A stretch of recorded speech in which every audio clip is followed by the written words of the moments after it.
Icy here, and today I want to give a prologue into being a healer for PvE content, specifically on what the expectations are for that role. My focus is currently in 4-player dungeon content, but I will share some tips at the end of the video on what you should know when approaching 12-player trial content.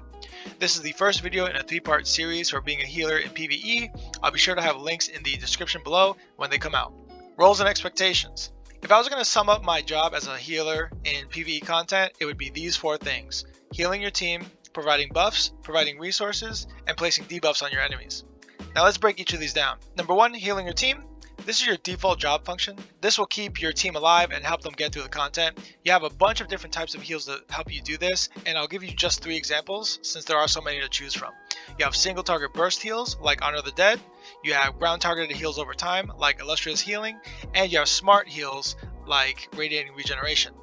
A byproduct of healing your team also includes knowing the mechanics of the dungeon or trial, because most often than not, when the healer dies, the party will follow suit shortly after.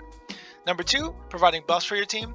I consider buffs as effects you place on your allies. Buffs can be offensive, like Major Courage, that provides weapon and spell damage to your team. You can get this from sets like Spell Power Cure or Olorime, and buffs can also be defensive, like Minor Toughness, that will increase your team's max health by 10%.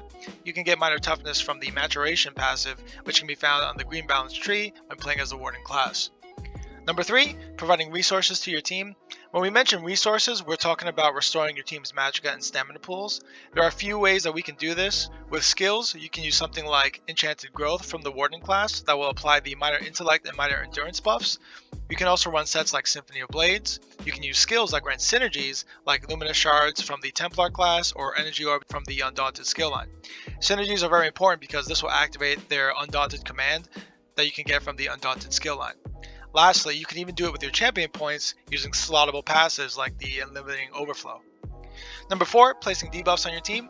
Similar to buffing your allies, I consider debuffs anything that applies a status on your enemy. This could be in the form of lowering their resistances, like applying Minor Breach from the Templar's Power of the Light ability. It could be causing the enemy to receive more damage with an effect like Minor Vulnerability, which can increase damage by 5%, or a set like Martial Knowledge, which can increase damage on a target by 8%. Another example could be Minor Maim, which will cause the enemies to deal less damage, and you can proc this by utilizing Wall of Elements with an Ice Staff. And finally, it can even be in the form of Resource Sustain, like Minor Magicka Steal that you can get from the Siphon's Spirit ability on the Restoration Staff. Alright, now that we've got the foundation out the way, let's talk about Trials content specifically. The most important thing I can say is this: listen to your raid lead. Every guild, every raid lead is different, and as such, have different requirements or styles. As a healer, you want to communicate with the raid lead what sets you're able to run, what class you plan on healing on, and what ultimates you plan on using. Does a raid lead want me to have a certain ability on my bar for a certain fight?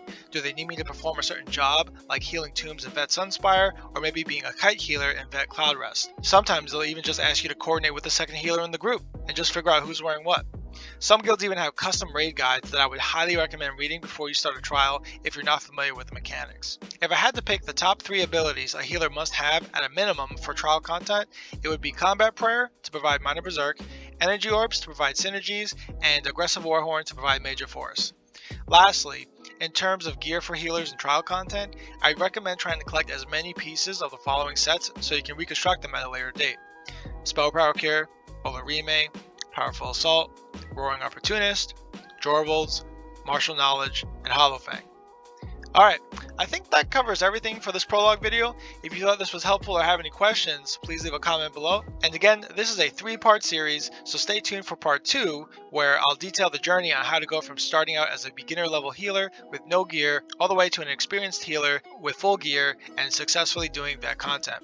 And with that said, I'll catch you guys on the next one. See ya.